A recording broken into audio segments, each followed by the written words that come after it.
Hello दोस्तों, आज मैं आपके सामने एक कहानी नहीं, इसे कहानी सिर्फ कहना सही नहीं होगा। ये हम सब लोगों के साथ होता है। हम सब किसी न किसी वजह से अटके रहते कुछ ना कुछ करने के लिए। इस कहानी को पढ़ते हुए मेरे तो रोंडे खड़े हो गए। देखते हैं आपके साथ क्या होता है। सॉरी, आपका ज़्यादा समय ना लेते हुए अपनी कहानी स्टार्ट करते हैं। गुरु और शिष्य। एक गुरु और शिष्य जंगल से होते हुए अपने गांव जा रहे होते हैं। अंधेरा काफी हो चुका था। शिष्य ने अपने गुरु से कहा कि गुरुजी, काफी रात हो चुकी है।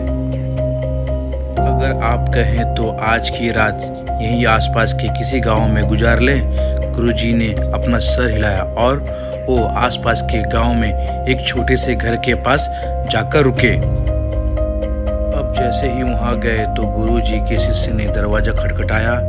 उस घर से एक गरीब आदमी बाहर आया तो गुरुजी ने बोला, हम अपने गांव जा रहे थे, लेकिन काफी रात होने की वजह से हमने इसी गांव में रुकने का सोचा। क्या हम आज रात आपके यहाँ रुक सकते हैं? गरीब आदमी बोला, हाँ क्यों नहीं, आप दोनों अंदर आ जाइए। अब जैसे ही गुरुजी अंदर गए, उन्होंने देखा कि उस आदमी के घर में बहुत ज़्यादा गरीबी थी। गुरुजी ने उससे पूछा कि आप काम क्या करते हो? वह गरीब आदमी बोला कि मेरे पास बहुत सारी ज़मीन है। तो गुरुजी ने बोला, अगर तुम्हारे पास बहुत सारी ज़मीन है तो इस तरह क्यों रह रहे हो? वह आदमी बोला, यह किसी काम की नहीं। गांव वाले बोलते हैं कि ये बंजर ज़मीन है, यहाँ पर कुछ भी नहीं उगाई जा सकती और वहाँ फसल उगाना बहुत बड़ी बेवकूफ़ी है।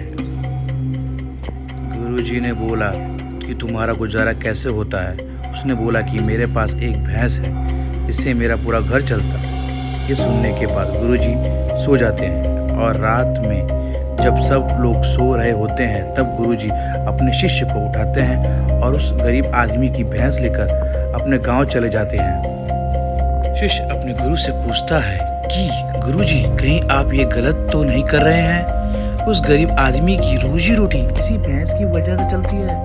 तो गुरुजी अपने शिष्य की तरफ देखते हैं और मुस्कुराते हुए आगे बढ़ जाते हैं।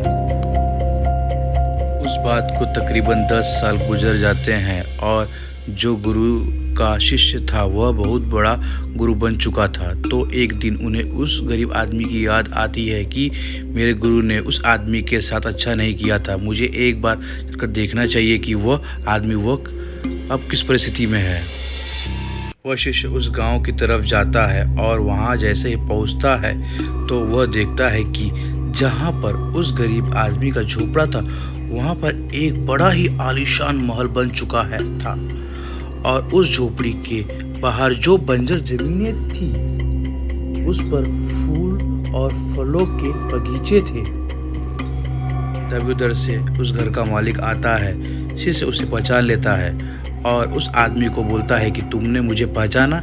मैं अपने गुरुजी के साथ आया था, हमने एक रात के लिए आपके यहाँ रुके भी थे। वह आदमी उसे पहचान लेता है और बोलता है कि उस रात में आप कहाँ चले गए थे और उस रात के बाद ही मेरी भैंस कहीं चली गई थी। मेरे पास कोई रास्ता नहीं था तो मैंने अपने ज़मीन पर मेहनत की और फसल निकल आई और आज मैं इस गांव का सबसे बड़ा और सबसे अमीर आदमी बन चुका हूँ। ये सुनने के बाद शिष्य के आंखों में अपने गुरुजी के लिए आंसू आ गए और उसे ये बात अब समझ आई और वो रोने लगा।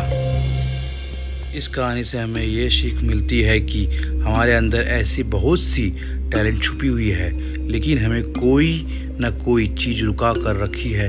वो आपके फैमिली वाले भी हो सकते हैं, आपको जॉब भी हो सकती है, कुछ और भी हो सकता है। देखिए, आपके पास भी तो भैंस की जैसी कोई दूसरी चीज़ तो नहीं जिसने आपको आगे बढ़ने से रोक रखा है।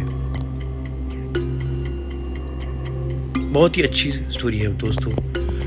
मुझे समझ में आ गया कि मुझे किसने रोक रखा है और मैं जा रहा हूँ उसे छोड़ने और आगे बढ़ने। और आप भी सोचिए, ध्यान लगाइए कौन सी चीज़ें आपको रोक रखी है और मुझे कमेंट में बताइए अगर आपको मिलती है तो। धन्यवाद।